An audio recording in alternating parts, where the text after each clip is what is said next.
Yep, we're good. I'm sorry, Rochelle, I couldn't hear you. I'm sorry. It's going. We're all set. Okay, very good. All right, maybe it's me with the volume. I think it's my side. I'm having. Okay, yep, sounds good. Okay, so good morning, ladies and gentlemen. Welcome to the Plumbing, Piping Work Examining Board for the State of Connecticut, Department of Consumer Protection. Today is April 24th, 2025. This time we have a five-member quorum today for the board to have our meeting. Thank you, everybody, for attending to make that happen. I appreciate it, especially during the summer months. At this time, I would like the board members to review the meeting minutes of January 23rd, 2025. And if there aren't any changes, to please make a motion to accept the minutes as written. Mr. Chairman, I'd like to make that motion to accept the minutes of the previous meeting. Thank you, Mr. Alfieri. Do we have a second on that? Jay Moore had it. Okay, it's a If you couldn't hear it. Joe Policia and Carlton, and maybe Jay Moore. So we'll give it to Carlton this morning. Okay. So thank you. So moved.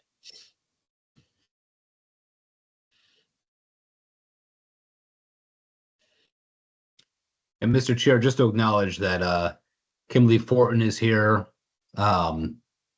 Just to clarify for the minutes, when you mentioned five members, there's I believe seven. Okay, I see Kimberly. Thank you. I see you down there at the bottom there on the left. You must be on a cell phone, right? Or are you on a computer this morning? She's still on mute too.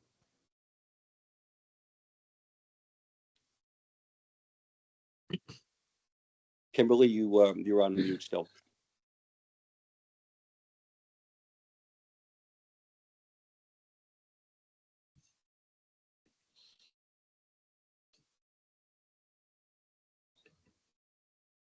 Do we know if Kimberly is on a cell phone this morning?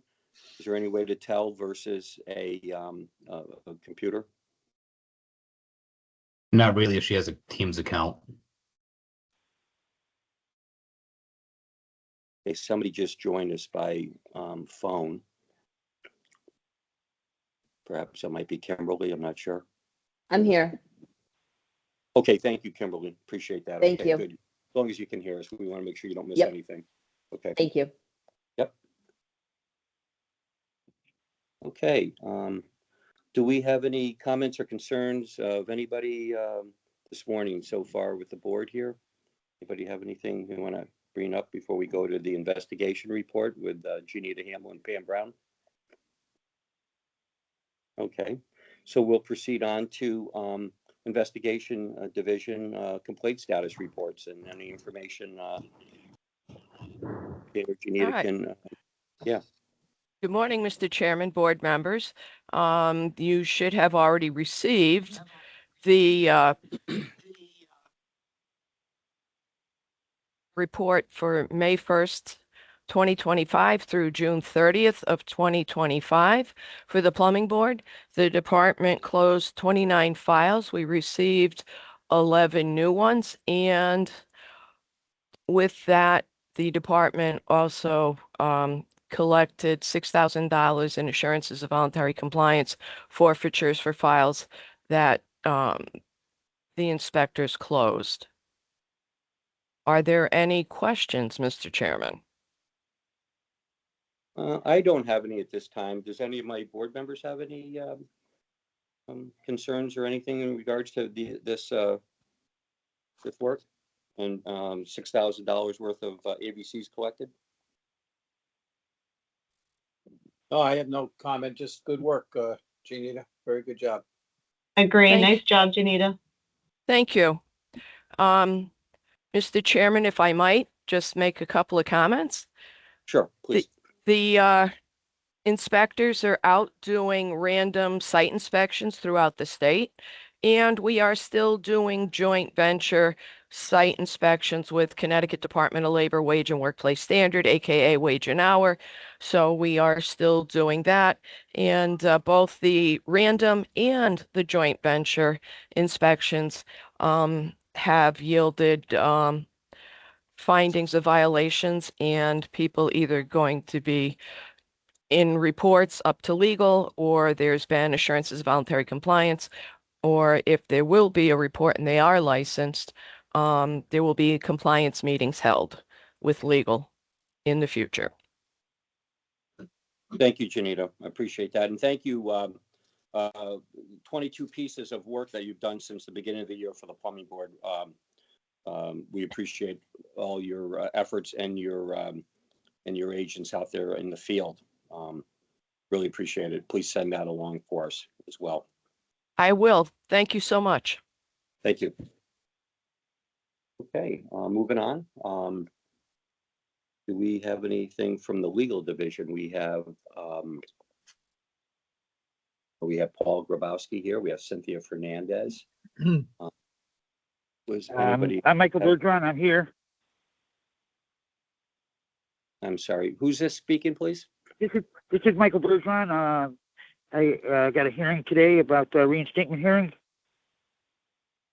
Okay, stand by for just a moment. I believe we have reinstatement hearings coming up.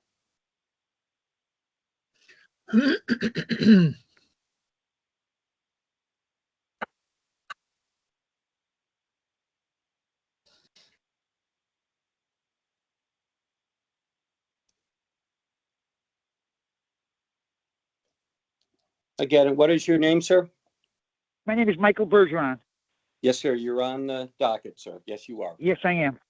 Okay, very good. Yep, we'll be to you momentarily. Okay. Thank you. Does anybody from legal have anything to add prior to us moving on to our old business? Hi, Paul. No, we do not. I think it's just the hearing that's for legal today. Thank you. Very good. Very good. Thank you, sir. Okay, under old business, we're going to continue discussion in regards to well drilling regulations of approved glycol for geothermal. Is anybody here to add to that discussion? Do we have anybody from the Department of Health or the Department of Environmental Protection from the state of Connecticut here as well to discuss any of this? Okay, having none, do we have under new business? Do we have any, unless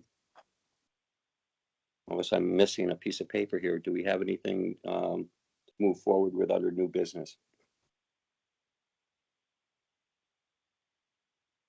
Okay, does everybody have a copy of the continuing education curriculum in front of them?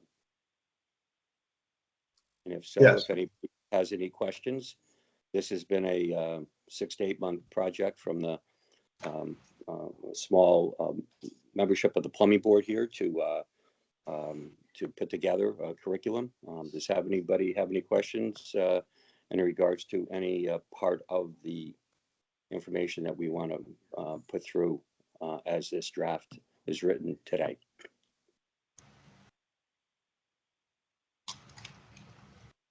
Okay, if not, I'd like to have a motion to accept the I'm sorry, go ahead, Melissa. I'm sorry, I didn't hear you. No, I didn't say it. I just want to, so we're still at 5 hours, right? Correct. That was my only question. Thank you. Do you want any more? Do you think we should get some more hours in there, or? Well, it used to be 7 and then we reduced it to 5. So I just want to make sure we're not going lower than 5. Okay, Thank you. thank you. Everybody knows I'd rather have 7, but I'll be happy with 5. Right. Especially with today. Okay, does anybody have any else to offer on the curriculum? Otherwise, can we ask for a motion to vote on the? I do have another question. Sorry, Chuck. So are we allowing, what's the ruling? Are we still allowing online CEUs? I don't remember where that stood. Did it expire? Are we allowed? I haven't heard anything from the department. That might be a legal question. Do we still have Paul on the, yeah, Paul's still here. Can we still use the online presence? I believe electrical is still doing it. Am I correct? Yeah, I don't believe anything's changed on that. And I know we do have John on. I don't know, John, did you have anything else to add on that? But I don't believe anything's changed. Nothing's, good morning. Nothing has changed, so they could still continue. Thank you. That's all I have. While we're on that subject, is anybody as providers or anything, having any problems with it being online? Would they rather have it all in, we can talk about that today if you wish, if we want to go back to in person, because I hear that a lot. People would rather see it in person than online. But that's up to us at the board level to determine that. Does anybody have any thoughts about that? This will be the last thing I say on this. I'm sorry, I keep talking. But I appreciate you bringing things up, because it opens up the opportunity to discuss it amongst all of us. As an employer that pays for my employees' training, I'm not a licensed trade. I think offering both. My younger employees prefer online. My older employees prefer in-person classes, whether it's an OSHA 10 or professional development class. So I do think that keeping the option available, since the goal is to have more and more younger people enter our industry, they tend to prefer online. But that's just from a non-licensed regular training person with my own employees. So I think it's beneficial to have both, but I don't know what you guys think. Joe Palecchia here. If I could express my view as a proctor for continuing education, the Zoom meetings, one can be a technical nightmare. And Chuck, as you know, last night was a disaster. We did get through it. Besides the technology side of it and the potential for internet connections and everything else, I feel that the classes aren't as effective. It's hard to get participation with the members. It's hard to monitor them, even though we are recording the meetings, but it is a little bit more difficult to run the program, going through the talking points and making sure that people are actually there and engaged. Now, that's my personal feeling. Well, I believe we have everybody on tape, right? So we have all this available to us. We should be able to have the whole piece of it on tape. So you said you were having technical difficulties. Were you at home doing this? Were you at a provider's building having communication issues? How did this all transpire in last night's class, Joe? Zoom class. I typically do it from home. Zoom meetings are done at home. And I agree with Melissa that the younger generation can appreciate the online and can handle the technology better. But there's, I just had some issues with my computer and with the signing in and stuff at the providers, and because I go through their website and their meeting room, their meeting website. And then the guys have trouble. Like one thing for camera, the guys can't get their cameras to work. So it's, we have those other, they can be time consuming to get through those issues. Did that answer your question or? Yeah, the only thing is like when you're putting a curriculum through and you have all this timeline lost, the information that we're trying to provide to whether it's a journeyman or a contractor is lost, because if there's a timeline set for 5 hours and we've lost, say, a half hour to 45 minutes or even an hour or total technical, should we allow the timeline for the students who have paid good money to providers for this to continue past the 5 hour period? Or should we have a way to notify the students ahead of time that there is a technical issue, both getting a text and an email, because all providers keep all that information in the event that there is a problem. So that's something to think about too.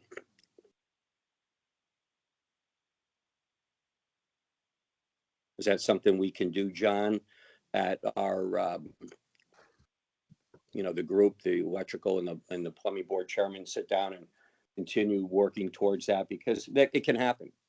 It can happen. You can have a bad connection. But I think it's important that the provider have a good connection. You're going to have the problems with the students. And if they're not participating, then are they really getting the time that we want engaging in the class? If they have problems themselves, you know, getting through. Are we getting any complaints at the department level about all this as well? Are we getting written complaints filed by people? Good morning. I could make a comment on that one, and the answer to that is no. The students should be receiving surveys from the providers upon completion of the class and are asked to send it into the department, which actually comes to my attention. So I do look at all of them personally, and we have not had any complaints from any provider to date. Okay. Peter, you have add to that? Mr. Alfieri? Yeah, Mr. Chairman, just for the record, I want to I agree with Melissa on the either or. You know, as an older person, yes, I would like to do it in person. I just have that confidence in doing it in person. But the younger generation is all about the computer and technology, and you know what? I accept that and give them a choice, either or. And thank you. Thank you, Peter.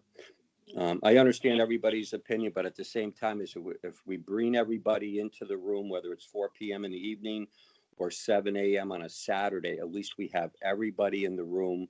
They are connected right directly to that instructor that morning, the information that we need, licensure, all that stuff. We're not wasting that much time. And then at the end of the day, we're really, these students have lost a lot of time.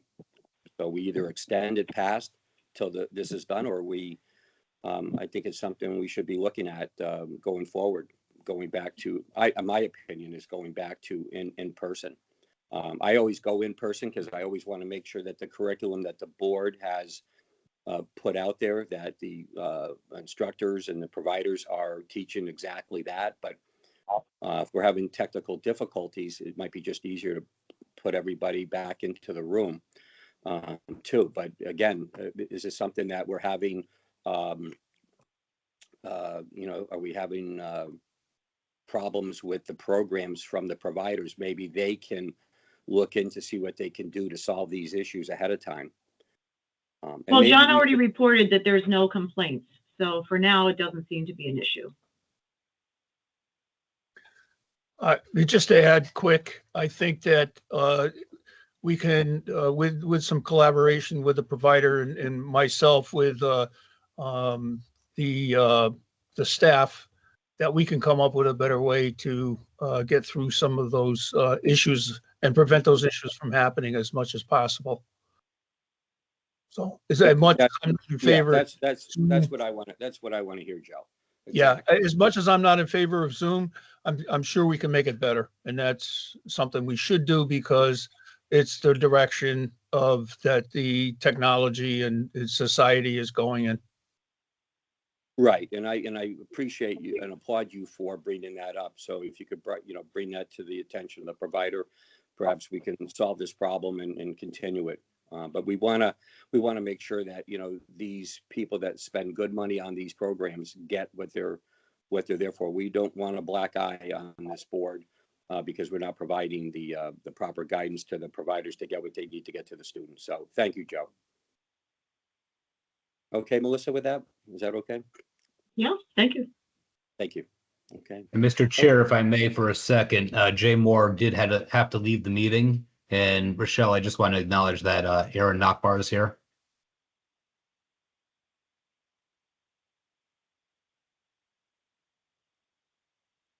Good morning, Aaron. Good morning, everybody. Speaking of, computers and how great they work, every time I seem to log on to Teams, there's an update. So that's where I've been. Gotcha. You're Ron. Good to go. We have a quorum still. We've lost Jay Moore, but we've got you and Kimberly that offset, so we're good. Do we have any, do we have a curriculum, not a curriculum, a list of people coming in front of us for new business this morning? I don't have a copy of it. I have the April 24th agenda. Is there a new agenda, or am I missing something, Rochelle? Do we have any other information, other people coming in front of the board today, other than the hearing people? Before we do that, Chuck, don't we need to vote on the curriculum? Yes, we do. Thank you. Yeah, yeah. I So, think yeah, I we have- derailed you. I'm sorry. No, it's okay. No, we got off on that. So you're right. Can we get a motion and a second from board members this morning to approve the curriculum, the draft curriculum this morning? I'd like to make a motion that we approve the draft curriculum as presented. For I'll the second. 2025-26 CE. Thank you. We have a motion by Aaron Nakbar and a second by Melissa Sheffy. Thank you both. All in favor, say aye. Aye. Aye. Aye. Deny? Abstain? So moved. Thank you, everybody. Great work, everybody. Thank you for your time in the curriculum. Okay. Rochelle, do we have anybody else coming in this morning other than the hearings today? Yeah, did you see the July agenda? I You have came it. off of the April one. So I the- have there's it, two yeah, the applications 24th, for but I review. comes out Blake blank. and Adam Yerish.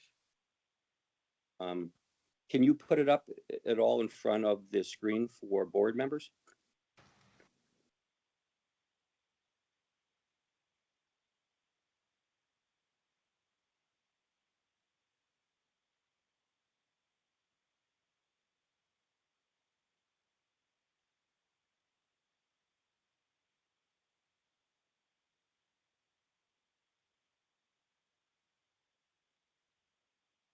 Okay, I see it. Does everybody see that in front of them under new business? Yes. We have applications for review. Yes. Okay, so we have a Julie Boyd and a Adam Yarish. Do we have a copy of the applications that they've submitted to the department as well? Yeah, everything was sent to you guys. Did everybody receive all that information? Yes. Yes, Rochelle sent it out in a link. So you have to click the link and all the documents are in there. Which Okay. link? What's in? Peter, I'm having her put, Rochelle put everything up in front of us. Okay. So we Thank have, you. we could go back to that. We have a Julie Boyd. Okay, and then we have another one. I believe it was Adam. I didn't catch that before it got switched out. Adam, Adam Yerish. okay, how do you spell that?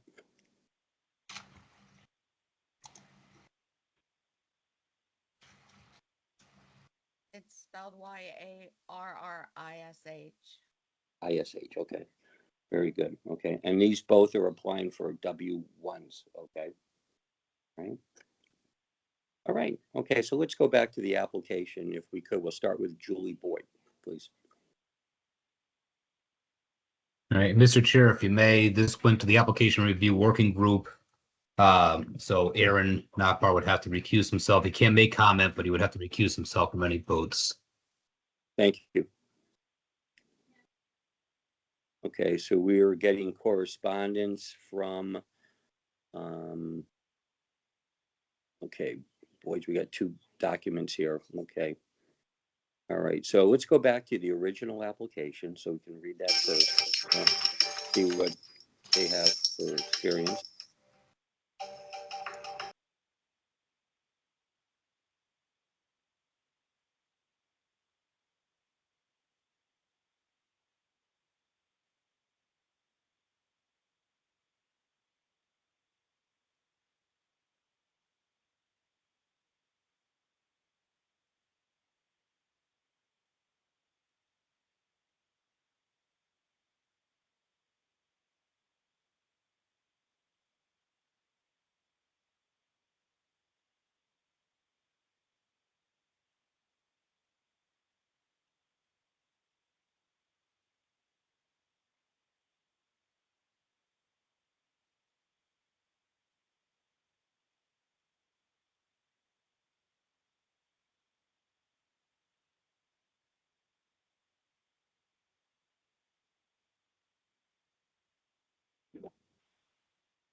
Everything that, Okay, is that it, Rochelle?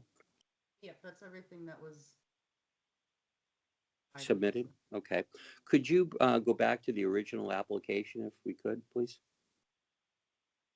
Not really like.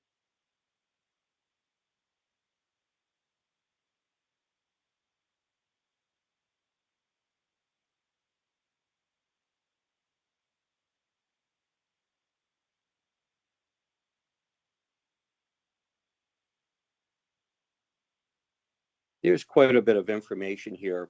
Um, Would the board allow a 10-minute recess so we could have Rochelle resend to board members, especially myself that couldn't find these documents? I'd rather have them in front of me, and I'd like to print them out so I can have a clear understanding of what everybody is asking for here. Would that be possible with everyone? And I'll resume the meeting. Any, Yes. any chance you could do my reinstatement hearing first? I'm sorry, sir. You have to go in order, sir. Right, the legal division was up on the list a little farther, that's why I asked. But I can call you back in 10 minutes, is that what you'd like me to do? I would, yeah, I would think it's going to be a little bit longer than that. You're looking for reinstatement. You're actually in a hearing, sir, after this. So there's quite a bit Oh, of okay, I wasn't sure. Yeah, unfortunately, you're going to have the to agenda take turns today. It here, doesn't so. No have to be- problem, I was just going down the list, because I was right underneath, investigations division. So, and then we skipped over to old business, so I didn't know the procedure. 15 minutes, you want me to call you back? Yes, sir. Thank you. Thank you. Appreciate your time. Thank you.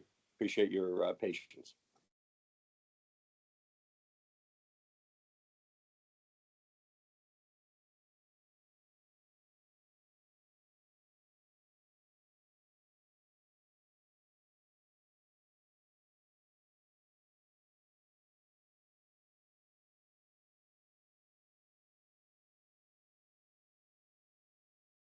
Rochelle, if you could let us know when you've got it sent out to the board, please.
Hey,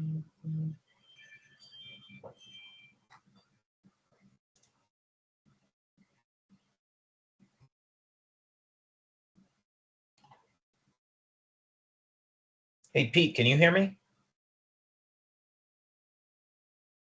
Yes, I can. Okay, I think I solved my problem. I don't know why my audio went away. Good job. You're a better man than me. I don't know about that. I'm not sure what I did. I just started from scratch again. I can't figure these things out still. And I don't want to either. I call the kids, my grandkids, they help me out. I get limited help. Yeah.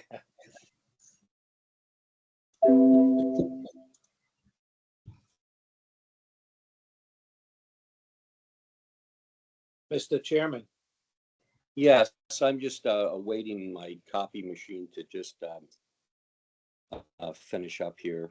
Just wondering if everybody's had a chance to get the documents that they need in front of them.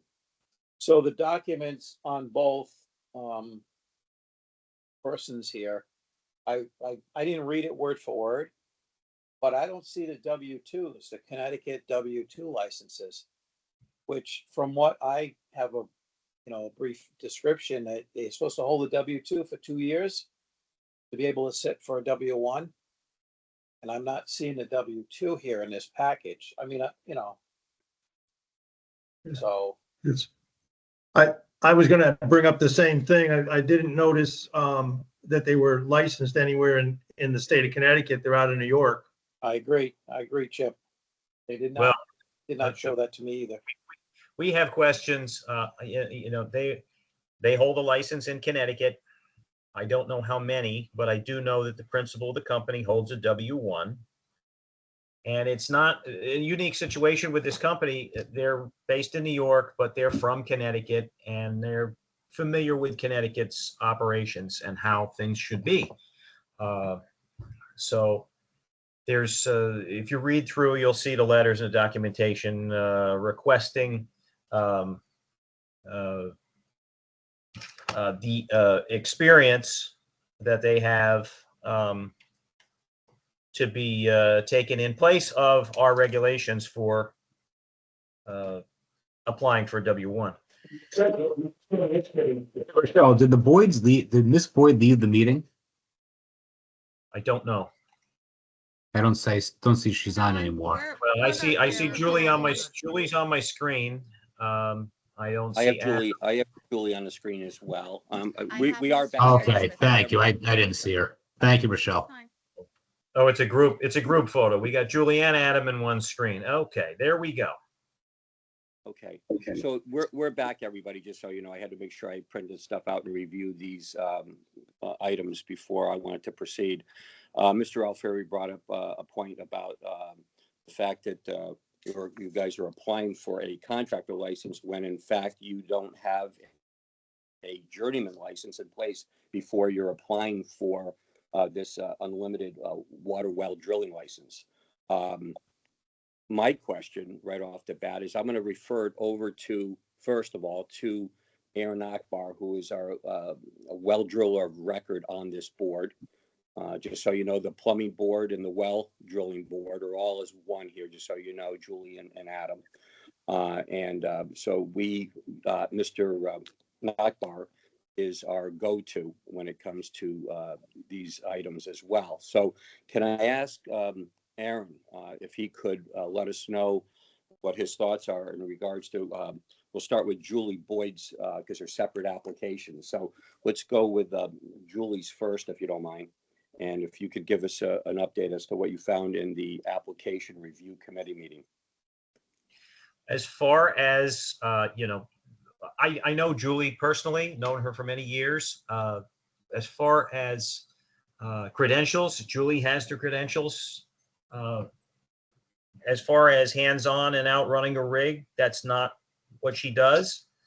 But everything else, and I'm sure if we gave her a little help, she could run a machine. So, that's fine. But again, I'm not super familiar personally with Adam. I know he's been around a long time. read through his credentials, and they look excellent. That's not the concern. The bigger concern I had, and I wish Henry had stopped in today, was oh, he's over here hiding. There he is. So you know, you guys have been working over here, and you're from here, so you know the routine. What goes on right now when a machine comes over here with a couple of guys that drill a well? Is Adam there? Who's on site? Who's on site with a license after Henry drops the rig off? I'm not very far away. So Adam, Henry, are you actually physically on site during the drilling operation? That's the big question. most of the time, Most of the time, but not all the time. I only run one drill in Connecticut at a time.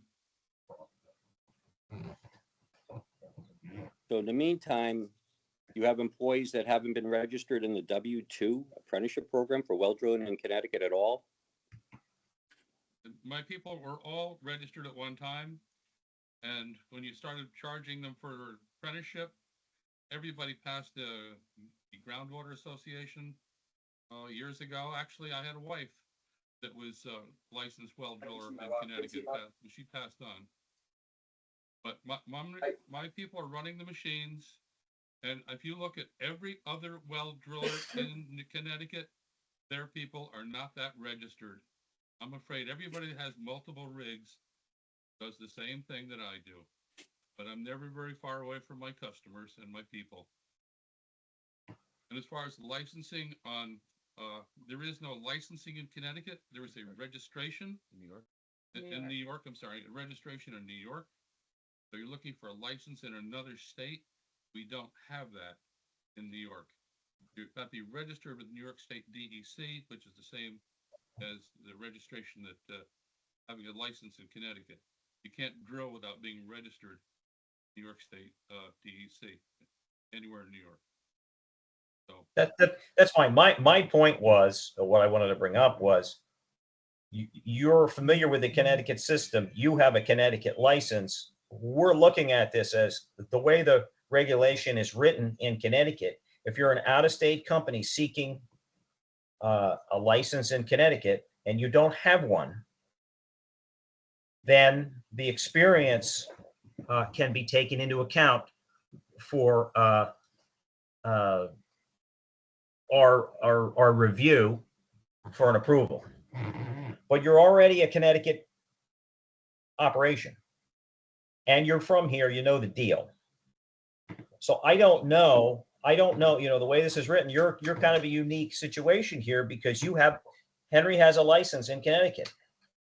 So I'm kind of the thought process here that somebody needs to have been registered under you and take a W-2, and then you can sit for a W-1. I can't see how we can go straight to a W-1 here legally without setting a precedent for everyone else to run and do. Not that there's hordes of people running and wanting to do this, but I'm not sure how we can actually do this. I see you got lots of experience. Adam's amazing. He's been working 40 hours a week for you for the last 22 years, 45,000 hours or so. So somewhere in that time, I would have thought somebody could take a W-2. That's all. Would my experience allow to be able to take the W-2? That's what we have to decide as on the board. We're missing one of our key members today to make that decision. He's out in immediate care right now. We had this discussion. I went over the information with Mr. Mesner. And, you know, there's no question. You can demonstrate on paper you have the experience. And you've been out doing it. Right. Now, as far as if it becomes where we can take the W-2, and what's the timeline like from W-2 to W-1 again? As far as Mr. Chair, I can make a comment on that. The law states it's 2 years. Yeah, 2 years. Under the law, it's 2 years. I don't know if we have the ability to alter that if we feel like, if you come back to us in a year and say, hey, I've had my W-2 for a year and I've been very good. Can I sit for the W-1? Where is our classroom-related instruction to go along with the hours here? Obviously, we see an OSHA card that's here. What about the classroom that we have individuals go through to in Connecticut for the W-2? So we have a list of classes. I don't have them in front of me. Chuck, they meet or exceed that. That's not that. In this particular case, there's going to be plenty of classroom instruction. They're teaching the class for the state of New York. It covers most of everything. They got OSHA 30s. You're not lacking in education. You can read and write. We know you can use a computer. That's you're 20 paces ahead of a lot of folks. So I just don't want to put us in a predicament where we're doing something that's technically not legal. Where is the teaching document for New York? I'm looking for that. I think it's referenced in our letters. The state of New York well driller certification program started in 2000. In 2000, at that time, I worked for the National. I was there giving the exams, working with Henry and Roger Renner and Jeff Smith from Empire State teaching the class. Since then, Henry and I have taken over that. And now we've included both Adam and another gentleman, Josh Hood, into our teaching seminars. So if you want to get your certification in New York, you usually attend one of our several classes that we've developed for the general well drilling, general pumps under 100 gallons per minute, cable tool drilling, and rotary drilling. And we give those classes. Actually, many of your Connecticut well drillers have attended our classes too, to get some of their experience, just for at least taking the exams when they want to pass the well drilling component of the exam. Chuck, We also are, oh, sorry, go ahead. Chuck, if you take a look at Henry's dissertations there that he's written, it does spell it out.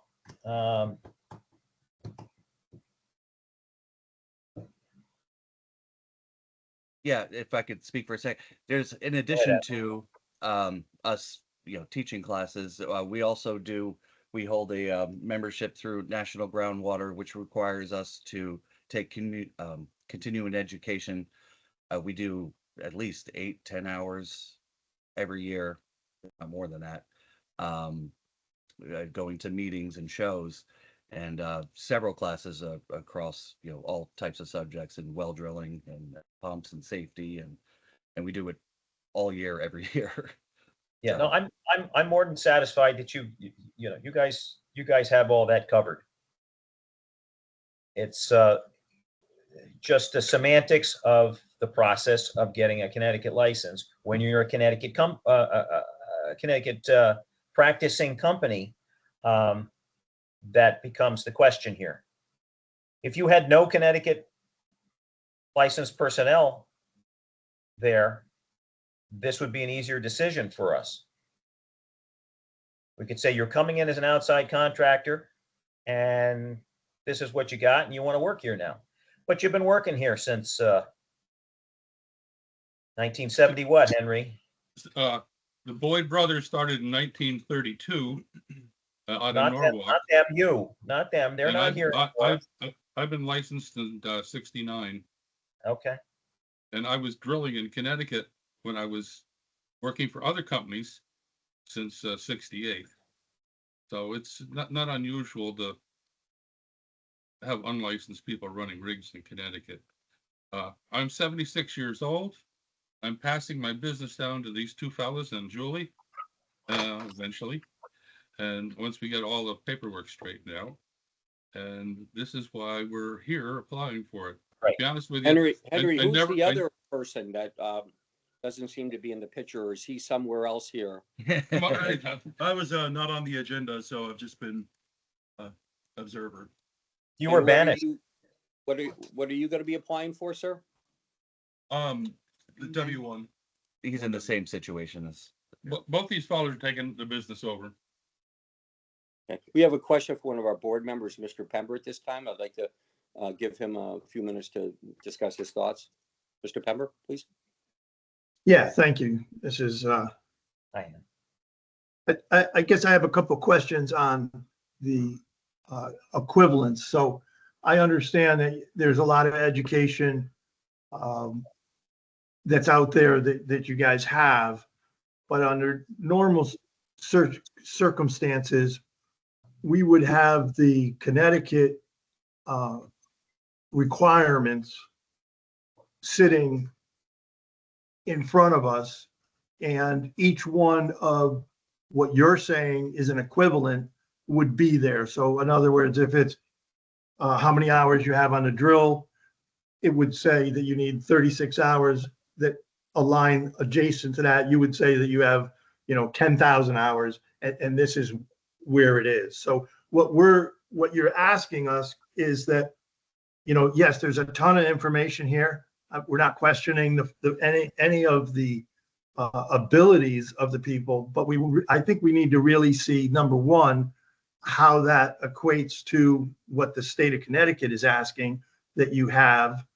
And on every case, you may be hours and hours and hours above that. But I think we need to see that. We need to make sure that we're not just going to push that forward.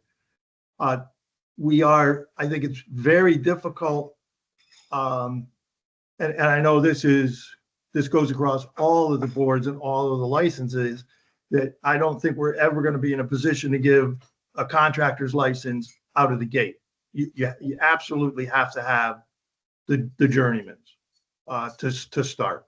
So that would be, the application is wrong in that aspect, that we're not, I don't believe the board will sit to give a contractor's license. That's not how Connecticut works. So you definitely have to have the journeyman's first.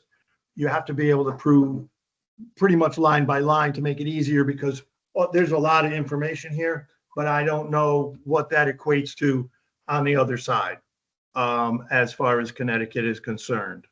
So I think that this has to be relooked at, and the information needs to come back. I'm not saying that the information could be here, but it's kind of in a jumbling fashion, that you're explaining to me that you have all this time, that you've taught classes, I've taught classes, but does that really give me the ability to be an installer? And the other piece is, I understand that in Connecticut, maybe the well drillers aren't licensed, but I also look at it as, if we've been doing it wrong for all these years, it maybe today's the day to fix it. So I think we do need to look at that also, as to well drilling in Connecticut. What does that look like? Who are the people that are actually on the rigs? What is the requirement of the contractor to be on the job when there's basically an apprentice on the job because nobody else is licensed? That's what we're looking at. And I think that's important, because it goes across everything. It goes across for heating, plumbing, air conditioning, everything. That's what you're asking in your little world, but it's a much bigger question. So I think that we need to back up a little bit. I think we need to look at this in a different light. But as what we have right now, I don't feel comfortable moving forward on this. So that's all I have to say. If you have any questions, be more than happy to. Thank you, Chip. But I feel the same way, because once we set a precedence here, we're setting it across the board.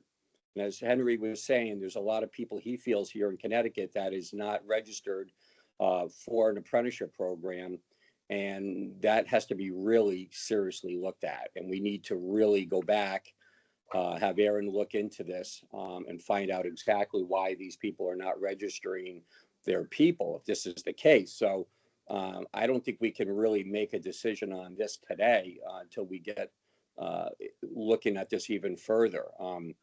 To get registered as a W-2, there is a classroom. I get it, you guys, you've done more than most, but we're going to be setting a precedence for others. And with that, in case, we've got regulations in place, statutes, for you to be registered as a well driller. And I get it, what you're trying to do here, but I think it's important that we have the classroom. And I think the board should wait here for the next board meeting, or set an emergency board meeting if that's the case. If the board wishes, I can certainly do that. But I think we need to look further into this industry and see where it's at. We've got all sorts of things going on in this state. We have geothermal going on. We have, well drilling. We have all sorts of stuff going on here. And we need to really look at it and see how we're going to set a precedence in the future. Does anybody have anything else? Oh, Peter, you got something you want to add? Yes, Mr. Chairman, I'd like to make a motion to deny both applications due to the fact that I don't believe in skipping a step. And I know it looks to me like you guys have a lot of education, you're knowledgeable, and I'm not denying that. But if the law says a W-2 for 2 years, then the law says a W-2 for 2 years, and I cannot go against that. We have to follow the rules. We've set the rules for everybody else, and I'd like to make a motion to deny both applications. Okay. May I ask one question? Sure, please, Henry. All right, if I show up with a license for these people, I mean, all you gotta do is Pennsylvania. Pennsylvania does not have a license except for the county of Westchester.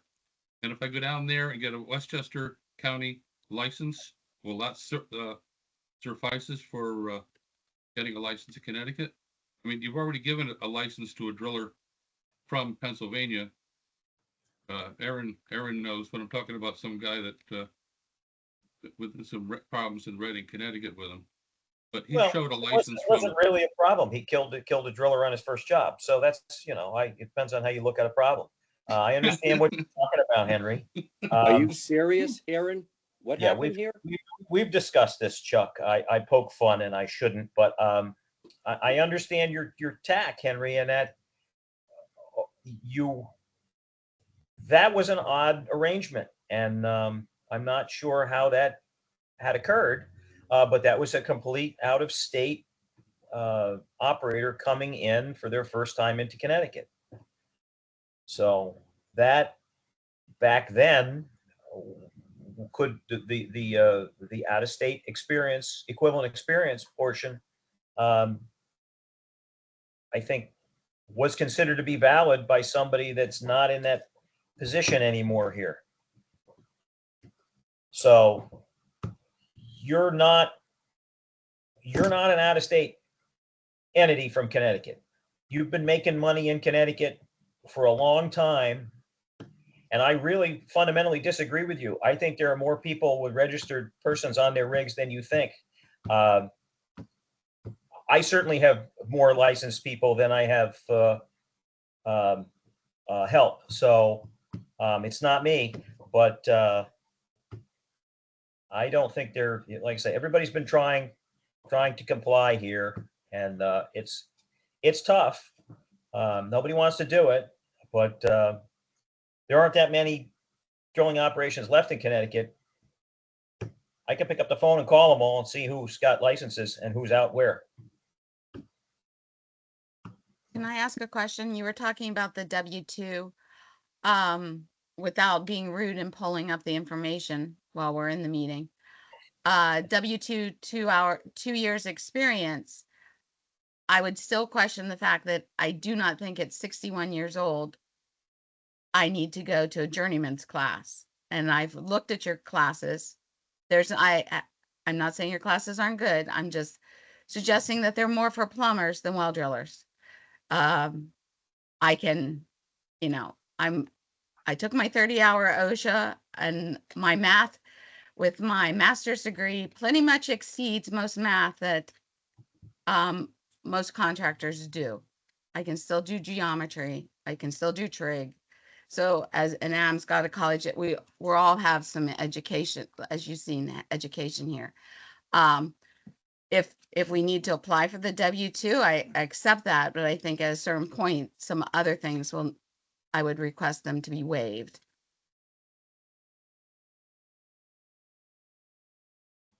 I think, Julie, that from the education standpoint, you all have more than exceeded it. That's not going to be I don't think that's going to be a question.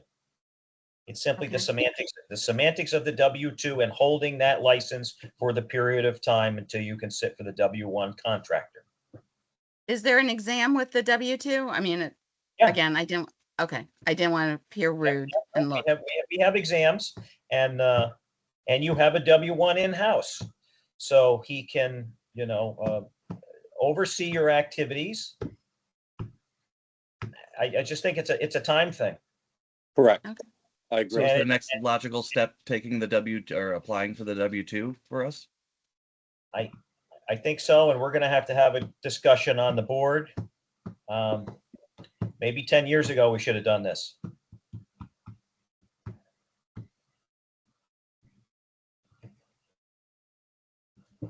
So right now we have a motion to deny from Peter Alfieri, the W-1, at this time. Is there any, change in the motion at this time, Peter? No, Mr. Chairman, there's not a change. Okay. Mr. Chairman, question? Yes, sir. Yes, sir. In regards to what Chip mentioned about further review and matching the credentials there, is that something to be part of the motion, or would that be No. something else? No, Joe, they would have to reapply to the working committee for the W-2. The W-2 working committee will either deny or grant them the permission to sit for the W-2, and that's fine, whatever that working committee does. If they accept their educational criteria, the working committee will give them the green light to sit for the W-2. They take the W-2 and then they go, have the W-2 for 2 years. They come back and apply for the W-1 and everything will be good, I think. Well, excuse me if I missed something, but didn't they already do that and the committee referred them to us as the board? No, they skipped a step, Joe. They went to the W-1. They never had a W-2. And the law says they have to have a current W-2 for 2 years so they can sit for a W-1. Okay. So if Julie doesn't go for the W-2 and the gentleman next to her does, because you can only have one W-1 with one W-2, and that gentleman applies to the committee for the W-2, at that point, they can make that decision before coming back to us. And then we'll go from there. Fair enough. And then Henry, of course, you'll have to be with the guys on the rig in Connecticut while it's operating. So that's part of this, because you got the W-1, and he will be an apprentice for let's see how the W-2 shakes out with the committee, with Aaron and the committee. Well, can we apply for 3 W-2s? One-on-one. One-on-one ratio, sir. It's been that way for quite a while. Mhm. So, All okay. of us plumbers and heating guys, we all got to follow the same rule. We can only hire based on our ratios. And then there's Okay. also, it's Department of Labor approved, it's Department of Labor. You'll have to create a program with them. And then they handle it. And then once you've completed what you need to for the W-2, then you send that to them and they give you a gold seal letter type of thing. They don't give the gold seal anymore, but they approve that. So, but let's have you guys with the board vote here. You're being denied for the W-1, so we're going to vote on that. Okay, Melissa, would you like to add something before we vote? John I'd like to hear what John has to say. John, do you still have something you want to say? Sure, thanks, Melissa. Just to Mr. Boyd, just to clarify what the chairperson's saying, again, you're the W-1, you can legally engage in the state of Connecticut. It'd be quicker for you to take one of your 2 individuals that are applying for the W-2, that are going to be actively engaging on the rig, and put them into a W-2 apprenticeship immediately. Like today, you could do it all online. Everything is electronic through the Department of Labor, so that those individuals, or that individual, can engage on the rig with you. But as of right now, you are the only registered contractor the only person in the company that should be engaging. Nobody else should be on a rig engaging in any work with the scope of a W-1 or W-2 license. For the individuals that have applied for the licensure for the W-1s, you do not need to reapply. What you can do is send Ms. Lehman an email and ask to change your applications from a W-1 to a W-2. And at that time there, those new W-2 applications will come before the application review working group and will be reevaluated for the W-2 and not the W-1. Okay, is there any questions? No, thank you. Thank you. Thank you. Thank you. Thank you, Mr. Chair. Thank you, sir. At this time, we have a motion to deny the W-1. Do we have a second? I'll second the motion. Who's that? Carlton Pember. Oh, thanks, Carl. Okay, thank you. And I didn't recognize the voice, sorry. All in favor of denial of the W-1, say aye. Aye. Opposed? Abstained? Abstain. Thank you. Aaron Akbar abstains from the vote. Thank you. Okay. I would just like to say one thing. So you're going to turn over this business to succession planning of these one or two people. Please, you have to follow the laws of the state of Connecticut. Just because other people didn't, or there's a cost imposed, as you take this business into another generation, it is imperative that you understand the laws and you follow them. Fair enough. Thank you, Melissa. Okay. Gonna have to keep Henry around for a lot longer. You're probably gonna have to pay him more. Muted. Take care. Thank That you. was probably good it was muted. No, it was nice. It was nice. Thank you. Thank you, all of you. Thank you. Thank you, Henry, for appearing. Okay. All right. So we're going to move on the agenda to hearings, I believe, right? I don't think we've taken care of Adam as well on that.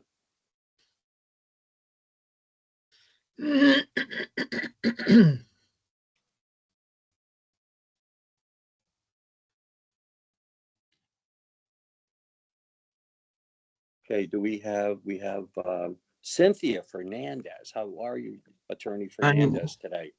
Good morning, Mr. Chairman. How are you? It's been a while. I know it has been.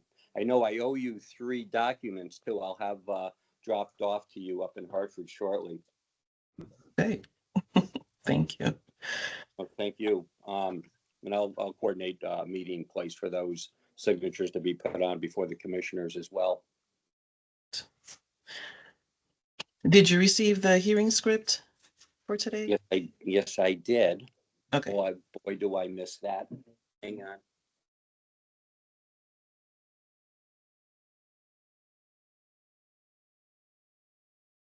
I don't have the one from all these years that I have all yellowed out, so you'll have to proceed with patience with me, okay? And would you like me to start, or we do have Michael Bergeron with us, and Michael, you are currently muted at this time, so you can unmute yourself if you want. Okay, thank you. See that. At this time, would you like to present Cynthia opening remarks, and then I will certainly go through the hearing script for you. Sure. Yeah, I don't have opening remarks, but just so that everyone is aware that this is just a reinstatement as a result of the CE audit from 2019. Okay, thank you. At this time, Michael, can you, Mr. Bergeron, can you hear me just fine? You cannot hear me. Can you say yes or no or thumbs up or in your camera? I see you're on a camera. So on a phone, can you, I can't see your lips, so I don't even know if you're saying yes. I see your eyes. That's pretty much all I can see in this script. Okay. Now we've lost you. Okay. You're back again. I think he's speaking, but we can't hear him. But according to the screen, he's not muted. Right. He's shaking his head. Yeah, he can't hear. Yes, you can hear us or no? Can you give me a thumbs up at least a little higher so I can see the thumb? I Yeah, see he the can hearing. hear us. Okay, very good. Just want to make sure. We want to make sure it's fair to you that you're hearing everything being scripted to you. Thank you. Okay, Michael. So right now, I'm going to do an opening statement.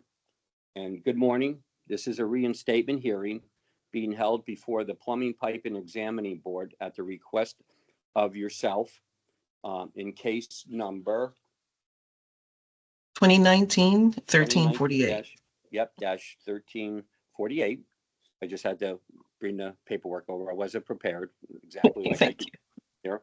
So my name is Charles Appleby. I'm a chairman of the Plumbing, Piping and Board. I have been designated as the presiding officer in this matter. For the record, I will ask that board members who participate in this member to identify themselves at this time. We'll start with Melissa. Melissa Sheffy, public member. Okay. And we'll start with Aaron, again with Aaron, I should say. He's on mute. Aaron, I'm sorry, Aaron Nakbar, contractor member. Great. Hello, Mike. Joe Policia, you're muted.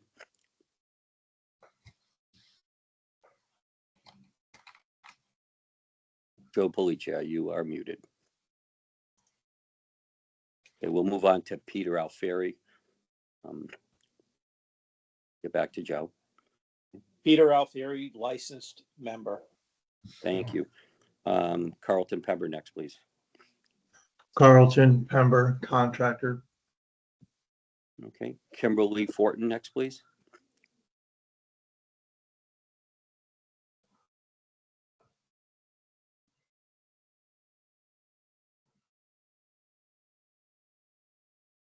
Kimberly Fortin, please. Identify that you can hear and you're in this hearing. Okay, let's go back to Joe Policia to see if Joe is in this as well. I'm here. Okay, we got you now, Joe. Thank you. Okay. We're just waiting on Kimberly Fortin at this time to unmute herself and acknowledge she's in the meeting.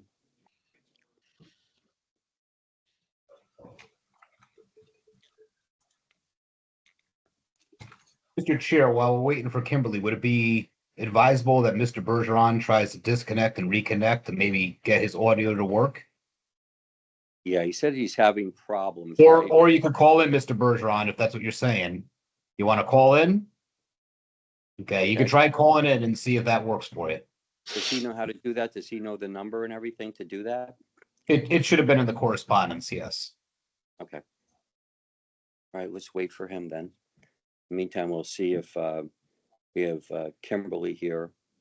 See if I have her cell number to see if she's All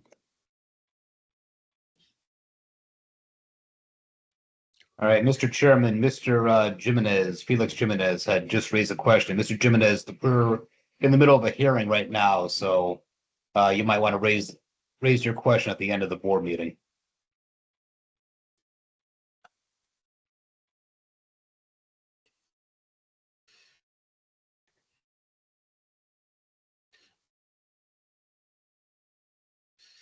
Peter, I thought I had Kimberly's number. Do you have that available to you? To give her a call and see if she's having communication. I just looked at my phone, Chuck. I just looked at my phone. I don't have it. And I don't know. And we don't have Jay's out of the meeting at this point. But we do have a quorum at this time. We do have a quorum still at this time. Would that be okay, Cynthia, if we cannot reach or get through to one of our board members, but yet we have a quorum? As long as we have a quorum, I think we're okay. It looks like he's back hear me? on too. Can you hear me now? Yes, This is Mr. Mike. Bergeron, we could hear you. Thank you. Thank you. Okay, thank you, Cynthia. Okay, can you hear us okay right now? Absolutely, sure. Okay, great. Okay. Would you like me to start over? Did you hear any of the remarks that I had made on the opening statement? I heard everything. Okay, very good. Okay, so at this time, we have five members of the board that have made themselves known, which is a quorum to safely make sure that we review all the questions and answers from you, so we are set to go ahead. I'm going to proceed with the opening statement. So for the record, I note that the hearing is started at 10:20 a.m. Today is I believe the 24th of July, 2025. The purpose of today's hearing is to provide an opportunity for the petitioner to present evidence in support of their request for reinstatement of their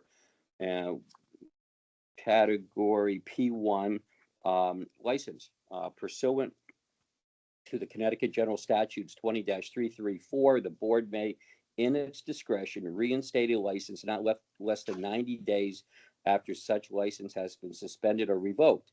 Reinstatement by the board may be ordered only after a hearing before the board on a petition of the person whose license has been suspended or revoked.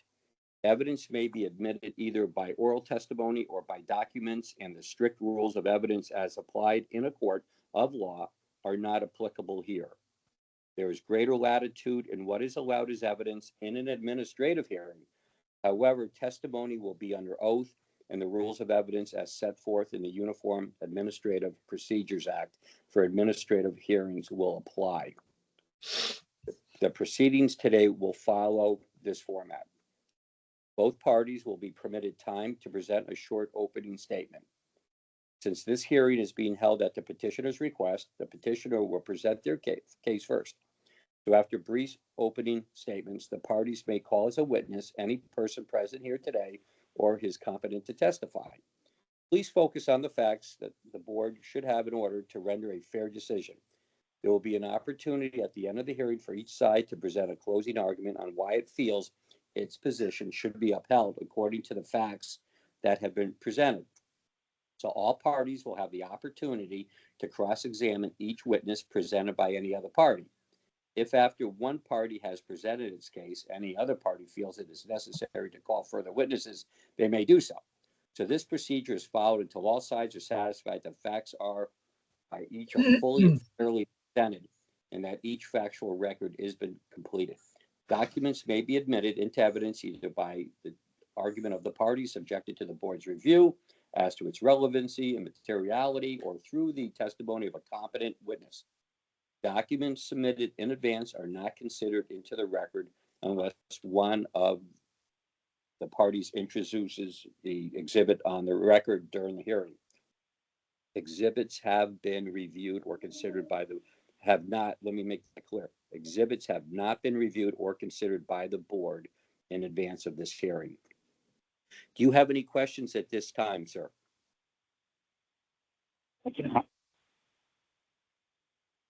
I'm sorry, Mr. Bergeron, what did you say? I do not have any questions at this time. Thank you. So before we get started, please note the following protocols for this hearing. Number one, please speak clearly and one at a time as this hearing is being recorded. Number two, please keep your video cameras on throughout the hearing. Obviously, you can't, so we hear you. You're calling in by phone. Participants should not. It's okay. No, you're okay. We appreciate that. Participants should not participate in the hearing while driving. Number four, participants should keep their microphone on mute when they are not speaking and state their name when they begin to speak. If a participant leaves your microphone on when someone else is speaking, we may place that participant on mute. Please do everything possible to reduce any background noise around you. 6, please do not disclose any confidential information during this hearing unless it is specifically requested or necessary to put on your case. This hearing is recorded and available for public viewing. 7, members of the public will not have an opportunity to speak during this hearing. This is an administrative hearing. The public may attend, but must remain muted. 8, exhibits that were sent in prior to the hearing will not be considered unless they are entered during this hearing. To enter an exhibit, the submitted party must reference the document, inform the board that they are entering the exhibit into record. 9, if you have technology issues during this hearing this morning, please call 840-2075. Conference ID reference 912-729-02 #, or email dcp.helpdesk@ct.gov. Do you need me to repeat any of this information to you? No, sir. Thank you. I have now requested that everyone present who is going to participate, everyone who is a party, an intervener, a witness, or counsel, please state and spell out your legal name for the record, including what your position is in this hearing. Also, please state your mailing address so that we may confirm your identity. We will get started with the respondent. Is the respondent, Mr. Bergeron, are you represented by counsel? If so, please introduce yourself. No, I'm not.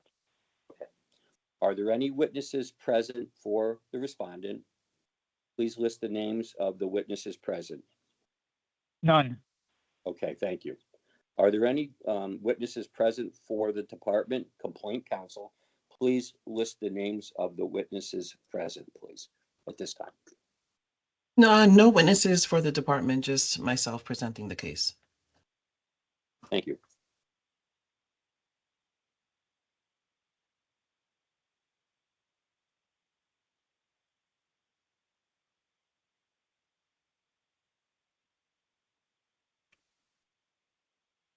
I hope I didn't lose him again.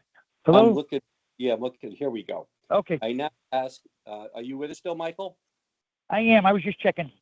Yeah, I'm just making sure I have all my notes in order, and I appreciate it. You I now take ask your time, that sir. I each just- part- Thank you. I now ask that each party who will provide testimony today to raise your right hand so I can minister the oath. After I've read the oath, each person testifying must affirm by saying, "I do." So if you don't mind, Michael, would you, I trust that you're I going to do. raise your right hand for me. It is. Do you solemnly I do. swear that, thank you. Do you solemnly swear the evidence that you are about to give concerning the case now in question shall be the truth, the whole truth, and nothing but the truth, so help you God, or upon penalty or perjury, I will now call on each person to affirm the oath? I do. Say, I do. Thank you, sir. I appreciate that. So we are ready to commence the hearing. Thank you, Mr. Chairperson. So just before, this is really Mr. Bergeron's hearing, his opportunity to present his case for reinstatement. But just so that the board has the background, it's case 2019-13. It's a result of the department CE audit. The decision to revoke Mr. Bergeron's license was issued in 2022. And it was revoked June 3rd, 2022, after he failed to make the $750 civil penalty payment. He did eventually pay that, I believe, in May 2025, and then requested this reinstatement hearing. This decision is totally in the board's discretion, as you all are aware, and the department doesn't have any objection to his reinstatement. But that's all I have to add. Mr. Bergeron's opportunity to present his case to the board. Okay, thank you, Attorney Fernandez. At this time, Michael, would you like to present in front of the board your thoughts, please? Yes, first of all, I'd like to thank Mr. Fernandez for all her help in with this situation. Somehow my CEO or continuing education, I paid I didn't take the course. I think it was like $850 or $750 back then, and it was like you didn't have to take the course. But I failed to realize that you have to have a letter with that to state why you want to forego the course and pay the fee. So then COVID came and everything got lost in the mail and in the chaos, and here we are today. Okay. They didn't have it online back then. I had to sit through 10 hours because I was a contractor back then. So and my last course got mixed up, and then I had some health issues, and COVID came, and it just piled up. And I'd like to see about getting things back on track. Have you taken continuing education for the last 4 years at all for the P1 category? I have not. Okay. So, If that's something I have to do, I have no problem doing that. I mean, I know I have to do it anyway, but before you guys make your decision, I'd be more than happy to take the continuation course and we can have another meeting or whatever you need from me. So when was the last time you actually took a continuing education class in Connecticut prior to this 21 or 22 timeline? Yeah, it was probably 19 or 18, 18 or 19. I went to a classroom in Meriden for 10 hours. Okay, so you doubled. So when you went to Meriden, you took double the classes to try to make up.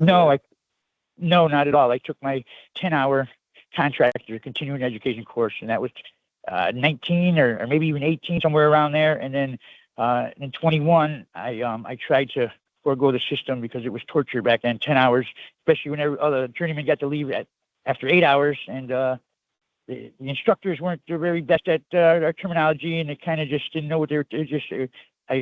Back then I was a little younger and I didn't take things as seriously as I should have, and so in 21 I tried to pay the fee to forego the class, and I believe that I didn't submit a letter stating why I didn't want to take the class, and the check got returned to me, and then everything just spiraled downhill from there. Okay, so continuing education is only either 5 hours or 7 hours. Back in 18. Not back then. I'm sorry, sir, but I was part of writing the regulations for continuing education 22 years ago, and it's always been that. It was 7 hours, 5 hours for technical and 2 hours for business law, and then we reduced it down to 5 hours where we currently stand today. Now, and journeymen go 1 year, contractors go the next year, so it's from its infancy. Except the first year, 22 years ago. I'm not going to argue with you, but I'm just letting you know. No, we're not. And, well, maybe the class that administered the class did things differently, but I remember being there for 10 hours, and I remember journeyman going home at 3:30, and I had to stay at 5:30. I did not argue with you either. I'm just telling you what I remember clear as day. Okay. So in the meantime, you haven't taken any continuing education in the last 2 full curriculums, the 4 years at all. So correct.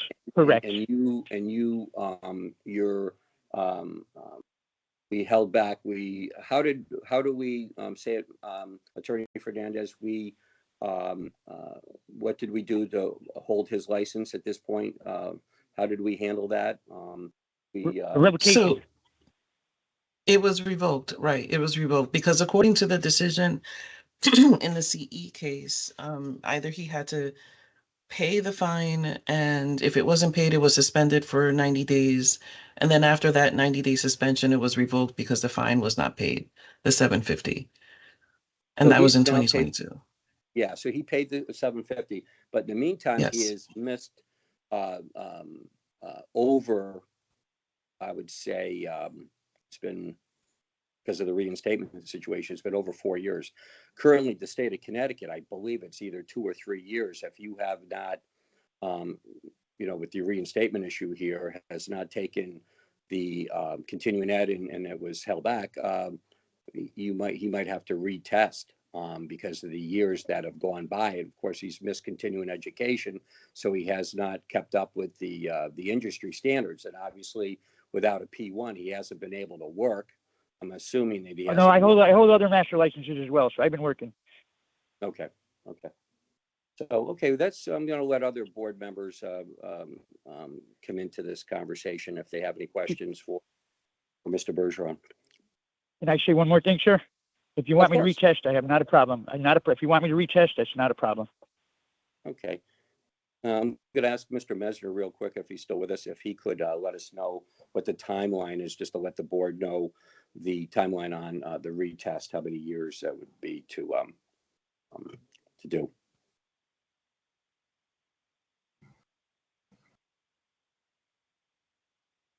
I apologize, Mr. Chair. Can you re-ask that question? Yeah, we're just checking how many years is it before someone would have to retest if they had renewed their license in the state of Connecticut in a timely manner? Right now, with the law change, it now went to 3 years. So 3 years with a After you let your license go inactive or lapsed, you would have to retest. And what do you think that was back in 18 or 20? It was when 2 years. It was 2 years, so now it's 3. Okay, thank you. Yep. Thank you, I appreciate that. Just want to give the board some background on that timeline. Does anybody have any questions for Mr. Bergeron? I do. Go ahead, Aaron. I didn't mean to cut you off. Was that Carl? I'm sorry. Just wanted to confirm that Mr. Bergeron had paid his fines. He has. He paid did. the 750. Okay. Thank you. Aaron. Joe Pelletier here. I did have a question. No, Mr. Bergeron was on camera before, and it looks like you were working up on a roof there next to 7-Eleven or something. What other That's licenses? right. do you hold? I hold an S1, and I did hold a backflow preventer at one time, and I did hold an SM1 at one time, but I'm not doing enough work to justify to pay for them in those fields. So, I'm trying to reinstate my P1, and my S1 is active right now. And I'm in New London, just like you said. I'm doing refrigeration for a 7-Eleven that caught on fire in New London. Okay, thank you. Carlton Pembers next, followed by Peter and then Melissa. Yes, I think that based on the amount of years and the different code changes in those amount of years, I would think that we would have to retest to get that license. Absolutely. I agree. Okay, Mr. Alfieri, please. Well, I'm going to repeat exactly what Carl said. I believe he should retest. We all do. Thank you. Melissa, please. So are you current with your CEUs and your other license holders and your other licenses that you hold? I'm not sure if the S1 requires this continuing education yet. I know probably in the future it might, but I'm not sure just yet. I haven't received any document. Does anyone know the answer to that?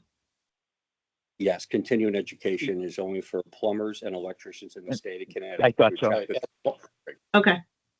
Okay. And my next thing is if you are granted the permission to retest, do you understand that you have to take your CEUs to be current? Because it sounds to me like you don't value the CEUs. No, that's not the case, ma'am. I had a couple life circumstances come up, and I had to concentrate on those, and just got lost in the wayside. I do understand the importance of the CEO, and from here forward, that is a priority. Okay, thank you. Thank you. Does Now, any other so I board have to members retest. have- One more question. So I have to retest and take a C. I have to take a CE class before I retest, or before my license is reissued after I take the test. We're going to vote on the reinstatement right now first, and then we'll explain to you so that way you'll be understanding as to what your requirements will be. So just hang in there for a few minutes, Michael, Perfect. until we can Thank you. complete the hearing. Thank you, sir. I appreciate your patience. Okay. Any other board members have anything at this time? I don't believe so. Oh, Peter, please. Well, I was going to make the motion, Mr. Chairman. Thank you. Make a motion not to reinstate. I'm sorry, Peter. Should we wait? Cynthia, we need to have closing arguments by the department before we vote on this? Sure, I don't have any closing argument. It's in the board's discretion, so Okay, I'm thank you. okay in that regard. Just want to go Thank by you. protocol. Thank you. Sure. Mr. Alfieri, after you, sir. All right, I'll make the motion not to reinstate Mr. Bergeron. I'll second that motion. Okay, we have a motion and a second not to reinstate. However, to retest, correct? You have them retest. Correct. Correct. That's Okay, up to him. He has to reapply. Correct. He has to Correct. reapply and then he'll sit for a test. Okay, all in favor of that? Wait a procedure? second.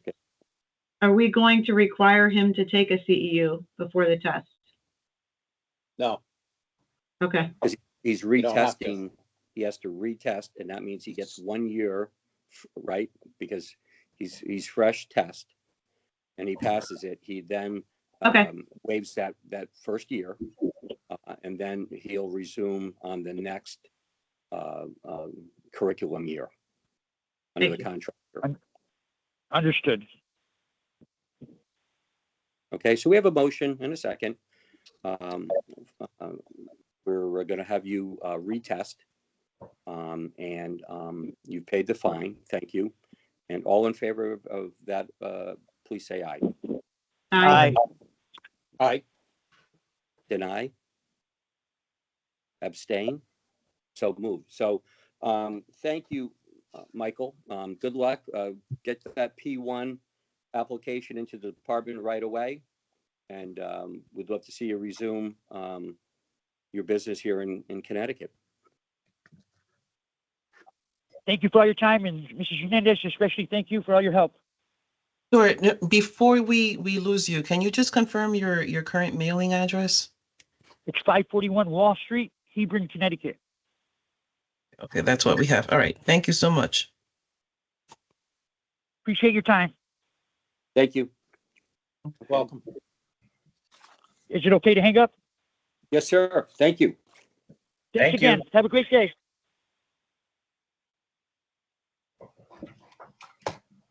So I don't have to go through line item 6, Attorney Fernandez, closing statement. I don't have to do that. We've pretty No, much resolved exactly. the issue. Right. Okay, That's right. great.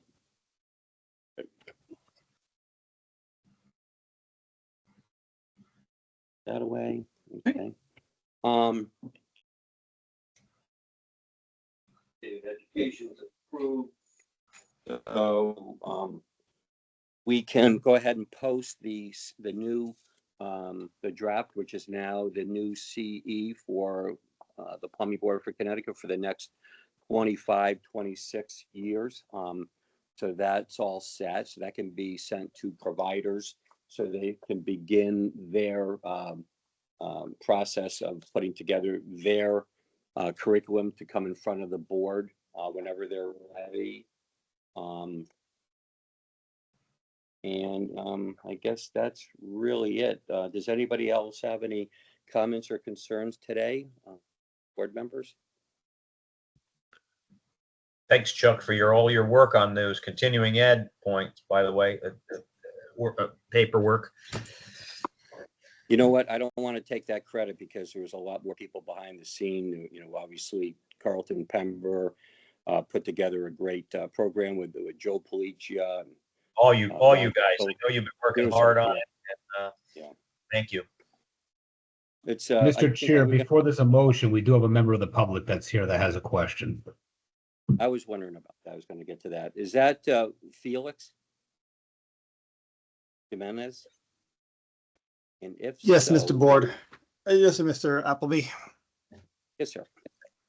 Hey, thank you for taking the time. I know you guys have a busy day. I know I was already talking to Mr. Mezzer about this matter.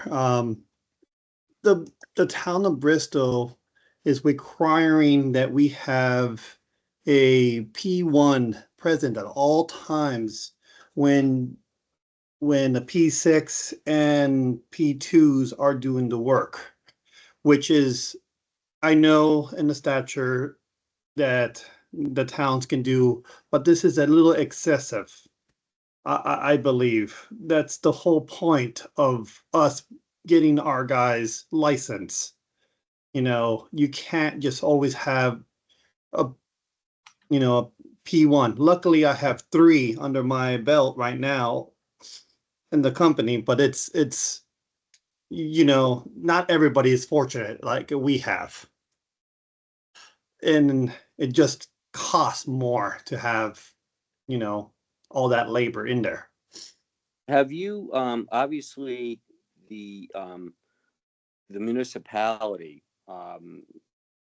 And you as a contractor of record, correct? You're the contractor of record for your company? No, I am not a contractor of record. I am not a licensed personnel. I am actually the general manager. I take care of all the back end and make sure that we are compliant on licensing, OSHA safety, everything else. So have you got a document? Have you been provided a document by the city of Bristol explaining this? Have they, as a land use building department or WPCA, in the case of a water pipe and a drain pipe in a city, have you received a letter from that group to you? When it comes into the permit process, it states that a P1 must be present, but no, I have not received a letter that states why they're doing this. It makes sense. Well, but perhaps this goes back. Yeah, perhaps as you know, and I know, and this board knows, the P2, P6 these are journeyman licenses. They are allowed to be in the trench to do their work. However, some towns and cities create ordinances on certain things, and this could probably be one of them. If that's why they're asking you to do this, obviously they're asking you in a permit application, so it's basically what they're doing. So maybe you might want to check with the municipality to see if that's an ordinance that they're running. They want a contractor of record on that job, or a contractor in general. That could be the contractor of record, say, for the company. Agreed. I agree with you. But then it is a little useless to go through that process to get the P6, to get the P2. It's just then what's stopping any other towns doing this? Yeah, I think that's not a plumbing board question. I think this is something you might want to take to the city, ask them.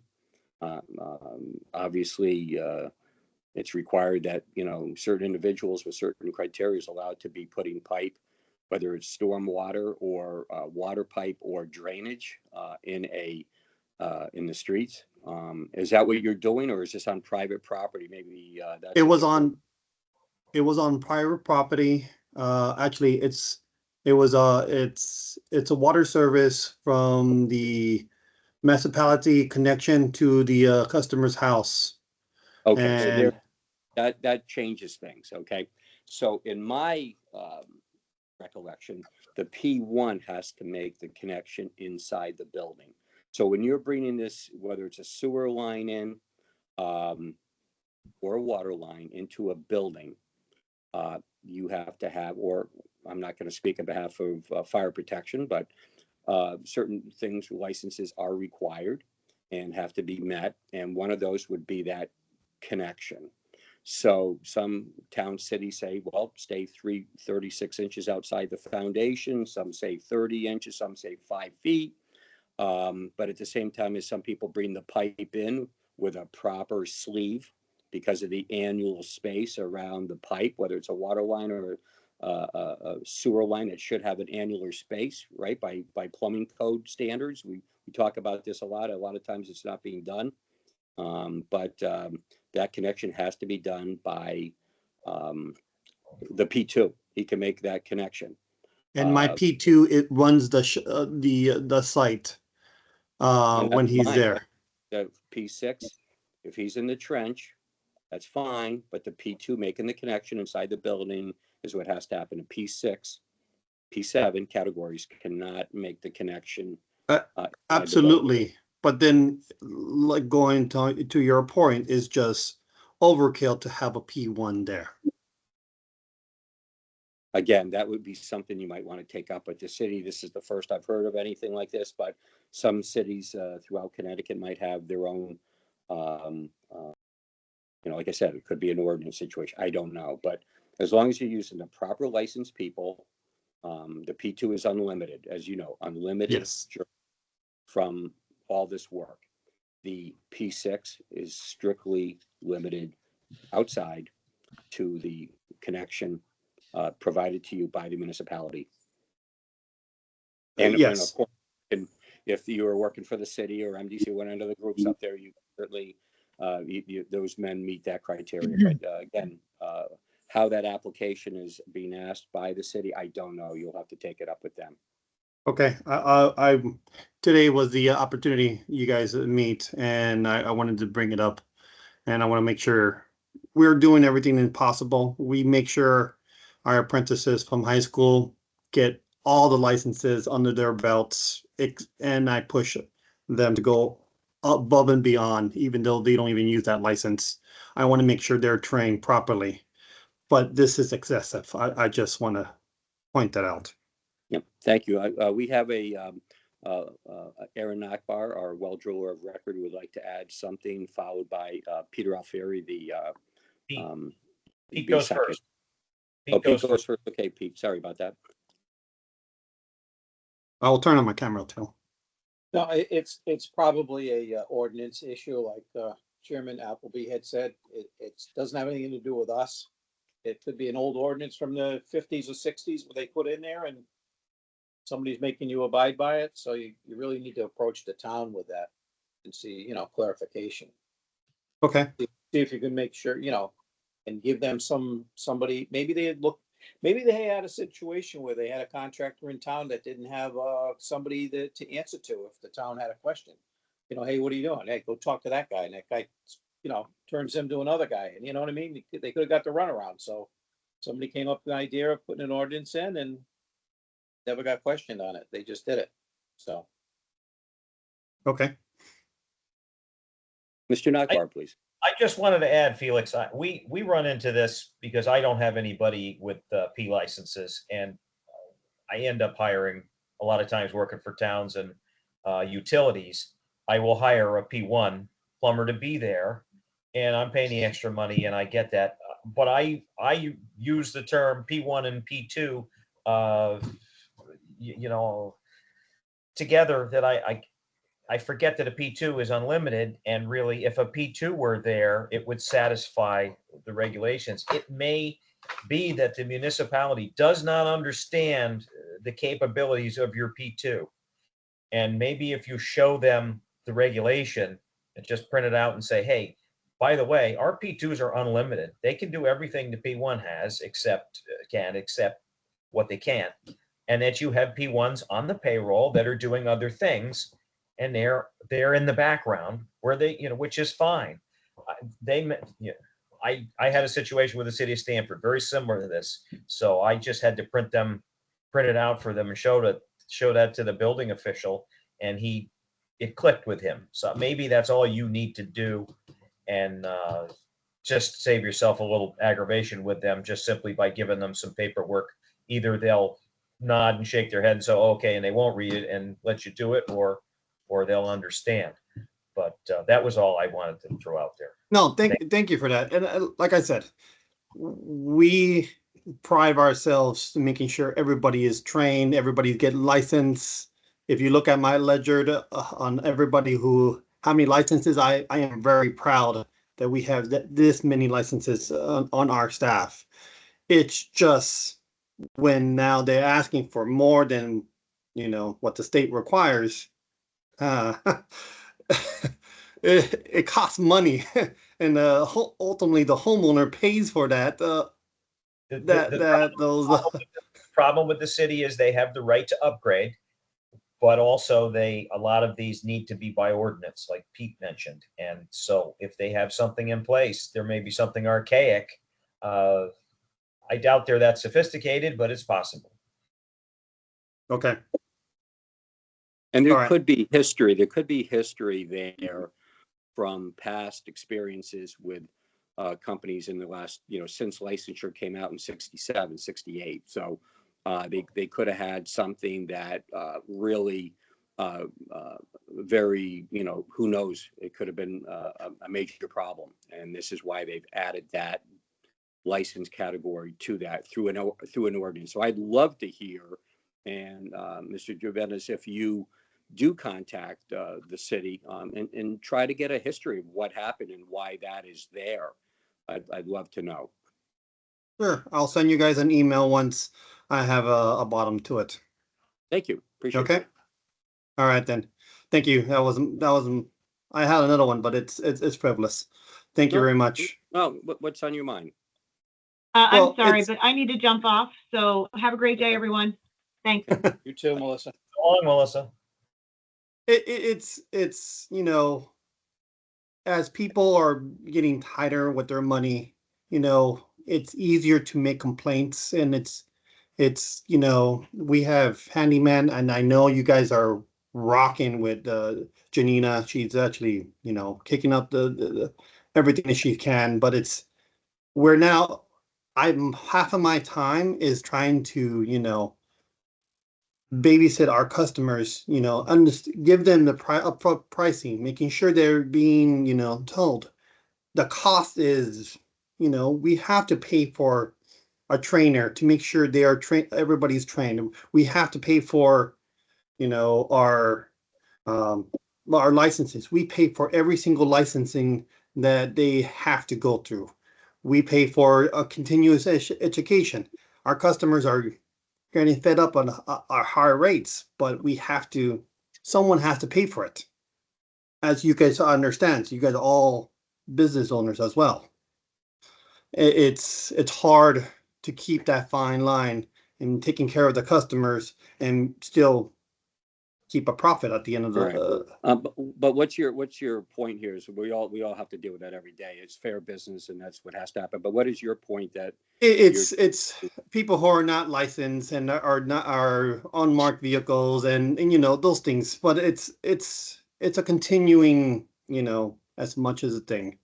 But it's something, like I said, you guys can't do anything about right now.